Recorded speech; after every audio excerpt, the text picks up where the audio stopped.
Olá amigos, amiguinhas, estamos aqui reunidos em nome de Deus e do Mestre Jesus para que possamos refletir sobre o Evangelho à luz do Espiritismo. Deus abençoe a todos e que a paz de Jesus nos envolva. Para o nosso Evangelho dominical, Evangelho de Jesus segundo o Espiritismo, estamos no capítulo 14. Honrai a vosso pai e a vossa mãe. E vamos lá nos itens 1 a 4. Item 1. Sabeis os mandamentos: não cometereis adultério, não matareis, não roubareis, não prestareis falso testemunho, não fareis agravo a ninguém, honrai a vosso pai e a vossa mãe. Isso está lá em Marcos 10, 19, em Lucas 18, 20 e em Mateus 19, 18. Item 2. Honrai a vosso pai e a vossa mãe a fim de viverdes longo tempo na terra que o Senhor vosso Deus vos dará. Isso está no Decálogo, no livro Êxodo 20, 12. Qual o verdadeiro sentido do mandamento honrai vosso pai e a vossa mãe?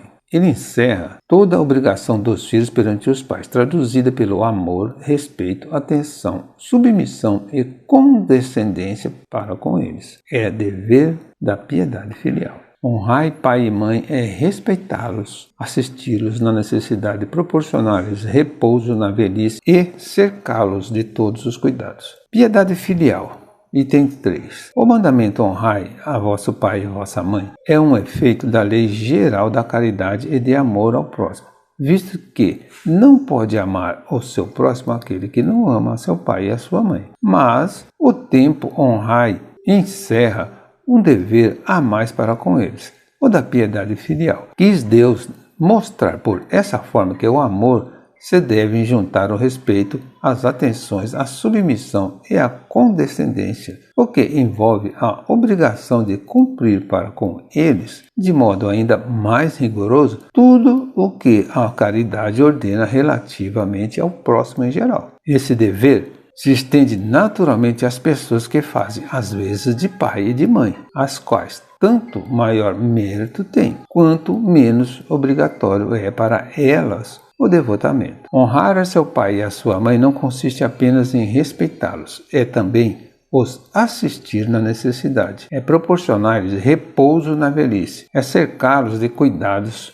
como eles fizeram conosco na infância. Sobretudo, para com os pais sem recursos é que se demonstra a verdadeira piedade filial. Os filhos não devem a seus pais pobres só o estritamente necessário, devem-lhes também, na medida do que puderem, os pequenos nadas supérfluos, as solicitudes, os cuidados amáveis, que são apenas o juro do que receberam, o pagamento de uma dívida sagrada. Unicamente, essa é a piedade filial grata a Deus. Alguns pais, é certo, descuram de seus deveres e não são para os filhos o que deviam ser, mas a Deus é que compete puni-los e não a seus filhos. Não compete a estes censurá-los porque talvez hajam merecido que aqueles fossem quais se mostraram. Devem, pois, os filhos tomar como regra de conduta para com seus pais todos os preceitos de Jesus concernentes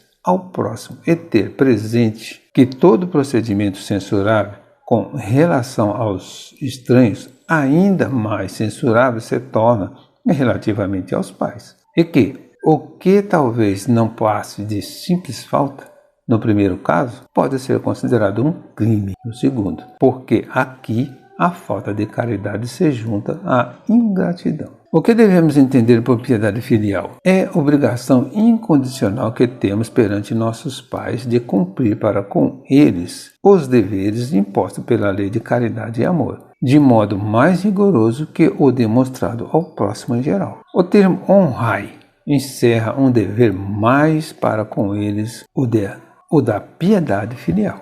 Pais são apenas os que geram o corpo? Não necessariamente. Os que fazem às vezes de pais estão aqui incluídos com mais forte razão, até por expressar uma dedicação oriunda, muitas vezes da prática da caridade desinteressada e do amor ao próximo. Esse dever se estende naturalmente às pessoas que fazem às vezes de pai e mãe, as quais tanto maior mérito têm quanto menos obrigatório é para elas o devotamento. Por que razão nos leva a cumprir os deveres que a abarcam a piedade filial. Nossos pais são nossos irmãos, a quem Deus nos confiou nesta existência terrena como responsáveis importantes pela nossa atual fase evolutiva. A família é um caminho de purificação, onde aprendemos a legítima fraternidade. Qual o nosso dever para com os pais pobres? Para com esses é que se demonstra a verdadeira piedade filial. Devemos dar tudo o que há de melhor e mais confortável, além das atenções e dos cuidados amáveis. Aos pais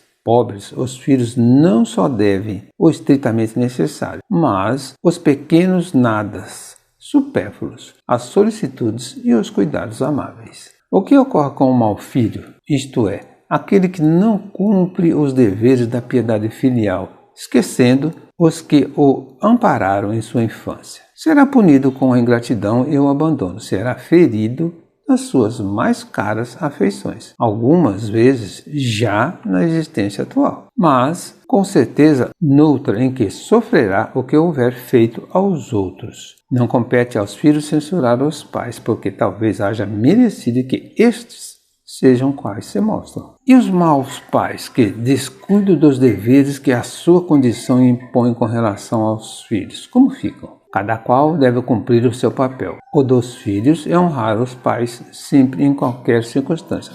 Quanto a esses pais, compete a Deus julgá-los e puni-los. Alguns pais descuidam de seus deveres e não são o que deviam ser, mas a Deus é que compete puni-los e não aos filhos. A piedade filial encerra todo o dever dos filhos em relação aos pais e se exprime pelo amor, respeito, amparo, obediência e tolerância para com eles, independente de terem ou não cumprido as suas obrigações, os seus deveres como pais. No item 4, disse Deus: honrai a vosso pai e a vossa mãe, a fim de viverdes longo tempo na terra que o Senhor vosso Deus vos dará. Porque promete ele como recompensa a vida na terra e não a vida celeste? A explicação se encontra nessas palavras em que Deus vos dará, as quais, suprimidas na moderna fórmula do decálogo, lhe alteram o sentido. No entanto, ao verificar-se o advento de Jesus, eles já tinham mais desenvolvidas suas ideias. Chegada a ocasião de receberem alimentação menos grosseira, o mesmo Jesus os inicia na vida espiritual, dizendo: meu reino não é deste mundo.